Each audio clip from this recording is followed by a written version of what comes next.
Alrighty, for people who have difficulty with this code, I guarantee you, and every programmer will tell you the exact same thing.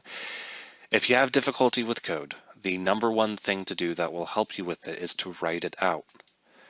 The act of typing out code and watching that output happen on your own computer and your own instance of Visual Studio or MonoDevelop or whatever is substantial and really helps solidify concepts like these.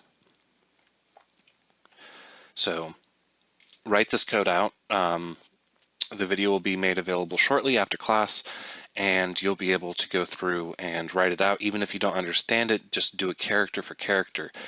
You do that enough times and stuff starts kind of making sense. Stuff starts solidifying in your brain.